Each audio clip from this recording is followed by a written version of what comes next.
A'udzubillahi minasyaitonirrajim. Bismillahirrahmanirrahim. Kita sambung dengan surah Al-Masad ataupun surah Tabat. Surah ini diturunkan sebelum hijrah, maka disebut surah Makiyah, 5 ayat, 20 kalimat dan 77 huruf. Sebelum tu saya jemput untuk subscribe pada saya punya channel ya. A'udzubillahi minasyaitonirrajim. Bismillahirrahmanirrahim. Tabbat yada abi lahabin wa tab, ma aghna anhu malu. Binasalah kedua-dua tangan Abu Lahab dan binasalah ia bersama. Ma aghna anhu maluhu wa ma kasab. Hartanya dan segala yang diusahakannya tidak dapat menolongnya. Sayasla naran zata lahabin wa imra'atuhu hammalatal khatab. Ia akan menderita bakaran api neraka yang marak menjulang, dan juga isterinya seorang perempuan pemunggah kayu api. Fi jidiha hablum mim masad. Di lehernya sejenis tali dari tali-tali yang dipintal.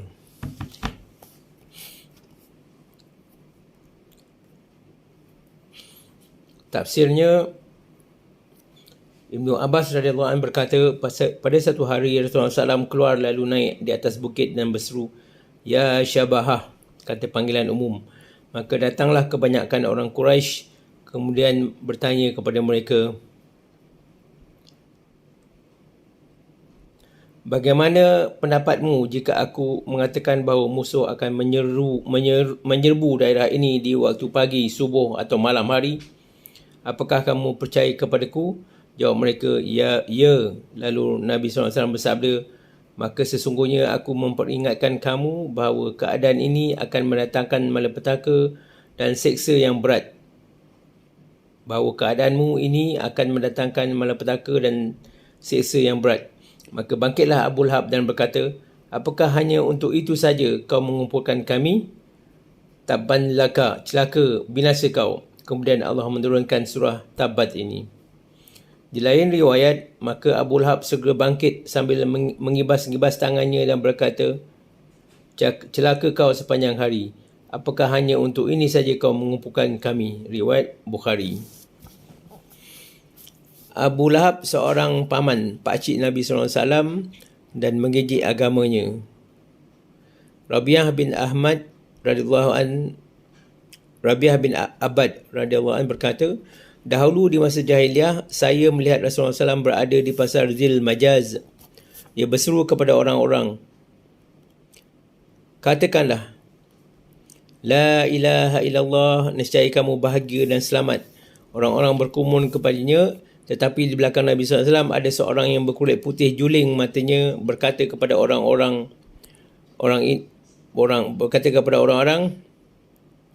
"Ini orang Sya'bi, keluar dari agama nenek-neneknya dan pendusta." Dan orang ini selalu membuntuti Rasulullah SAW ke mana ia pergi untuk provokasi sedemikian itu. Kemudian saya tanya kepada orang-orang, "Siapakah orang di belakang Nabi SAW itu?" Dijawab oleh orang itu pakcik Nabi SAW yang bernama Abu Lahab. Riwayat Ahmad.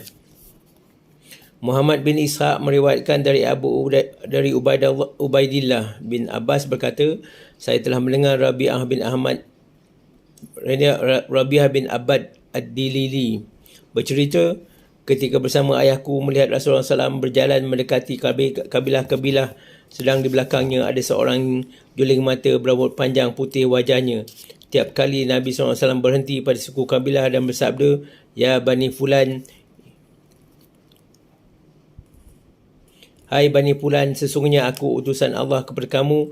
Aku mengajak kamu semua menyembah Allah dan tidak mempersekutukannya dengan sesuatu apapun, dan mempercayai aku dan membela kepadaku, sehingga aku dapat melaksanakan apa yang ditugaskan Allah kepadaku." Jika Rasulullah SAW selesai bicaranya, lalu orang yang di belakang itu berkata kepada suku kabilah itu, "Hai Bani Fulan, orang ini berkehendak supaya kalian melepaskan berhala Al-Lasta dan Al-Uzza.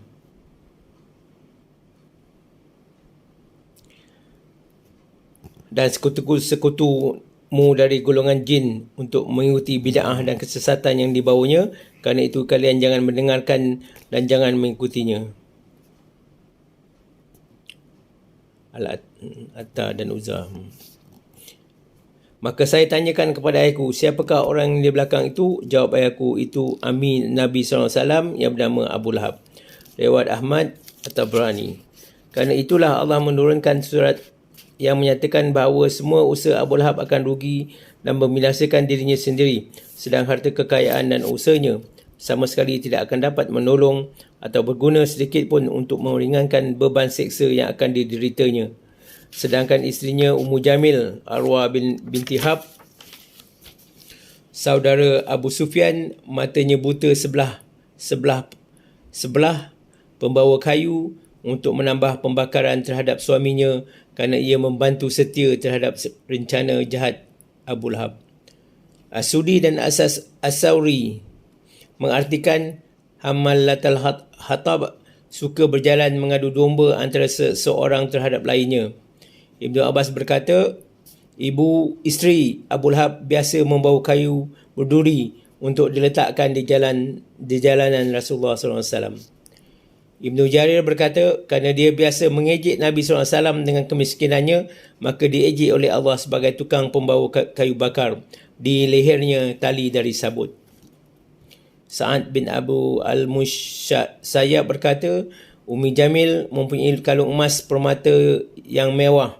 Dia berkata, aku akan menghabiskan kalung ini untuk biaya memusuhi Muhammad. Oleh kerana itu Allah menyatakan akan diberinya kalung sabut rantai api neraka. Asma binti Abu Bakar berkata, radhiyallahu anha berkata, ketika turun surat Tabat yada Abi Lahab wa tab, maka si mata sebelah Ummu Jamil datang membawa pentong mencari Rasulullah SAW sambil bersajak. Kata lawan dari Muhammad, kami tolak dan agamanya kami abaikan dan perintahnya kami langgar. Ketika itu Rasulullah SAW duduk di masjid bersama Abu Bakar. Ketika Abu Bakar melihat Ummu Jamil, dia berkata, ya Rasulullah, ia datang, saya khawatir kalau ia memukulmu. Jawab Nabi SAW, ia tak akan dapat melihatku. Lalu Rasulullah SAW membaca Al-Quran untuk perlindungannya. Kemudian Ummu Jamil berdiri di muka Abu Bakar dan bertanya, hai Abu Bakar, aku mendengar bahawa kawanmu itu telah mengejek aku. Jawab Abu Bakar, tidak, ia tidak mengejekmu. Lalu ia kembali dan tidak melihat Nabi SAW sambil berkata, semua suku Quraisy mengetahui bahawa aku puteri bangsawannya. Di lain riwayat, ketika Ummu Jamil telah pergi, Abu Bakar bertanya kepada Nabi SAW, ia tidak melihatmu ya Rasulullah? Jawab Nabi SAW, selalu malaikat menutupi aku sampai ia pergi. Ummu Jamil ketika diberitahu oleh Abu Bakar bahawa Rasulullah SAW tidak mengejek kepadamu, Ummu Jamil berkata, anda orang yang dapat dipercayai. Lalu ia pergi kembali. Wallahu a'lam. Itu surah Tabat Yada Al-Masad.